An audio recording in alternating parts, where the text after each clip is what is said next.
আরে মরার পোলা পাইনের লাগিয়া গাছে লাউ থাকে না, 5-7টা লাউ ছিল, লাউ গুলো কই গেল না। পোলা পাইনের মরার জ্বালায় আর ভাল লাগে না, সব চুরি করে লয়া যায়।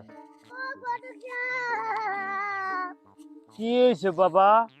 আরে গোটে চাপ কতটা বিপদ ছিল না পিছন জানকে। কি ব্যাপার, এতক্ষণ ধরে কোনো গন্ধ টন্ধ আইলো না, সিয়া মারা গন্ধ টন্ধ আইলো নাকি?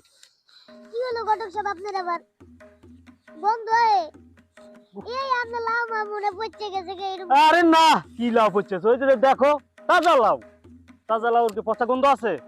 আরে ঘটক সাহেব বুঝছি গন্ধটা আমার থেকে হইতেছে।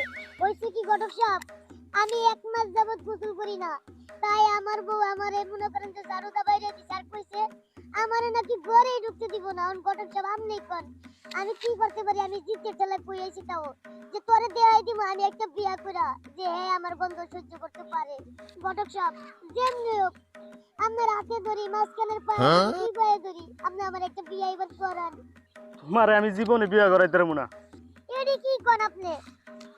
আপনি হলে বিয়া করেন, আপনি একটা ঘটক, আপনি 1 নাম্বার 0 নাম্বার 1 ঘটক। তোর মেয়ে তোমার শরীরে যে গন্ধ, এই গন্ধর জ্বালায় কোন মেয়ে আইনা দেবো? তোমার কোনো সংসারই করবো না কেন মেয়ে? করব বলেন, মাল পানি একটু বাড়াই বলেন, 10 টাকা 20 দিলাম। 20 না, 1 লাখ টাকা দিলে কোনো মাইয়া তোমার বিয়া বসবে না। আচ্ছা একটু বন্ধটা শুনেন।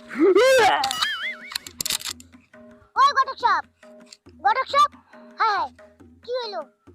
ঘটক সাহেব বুঝছি, এ মনে হয় আমার শরীরের গন্ধ একেবারে শেষ। ওই ঘটক সাহেব, ও ঘটক সাহেব, আরে ঘটক সাহেব 10,000 দিমুনি, 20,000 দিমুনি, লাগলে 30,000 দিমু, তাও মারবো ভাই, লাগলে 40,000 দিমুনি। ও ঘটক সাহেব উঠেন না, আরে আমার জুতা মুতা পালাই দিতেছে, ওরে ঠান্ডা রে। ঘটক সাহেব, ওই ঘটক সাহেব, লাগলে আপনারে 50,000 টাকা দিমুনি, তাও আমার বিয়াটা করান একবার। আমি ওটা কেদাই আর নতুনটা নিতে চাইতেছি। কি ব্যাপার, হেদি কথাই কোন না, আল্লাহ জানে আবার মরে টরে গেল নাকি আমার শরীর গন্ধে। বুঝছি এই বিয়া মনে হয় আমি আর করতে পারবো না, নিজের বিয়া নিজেরই করতেইব। যাই যেমন বিয়া শাদী একটা কইরা নতুন বউ ঘরে উড়াই, আরে শালি ঘরে শালি রে, আমারে দারুদা বাইরে খেতে ছিল ওরে খেতাম।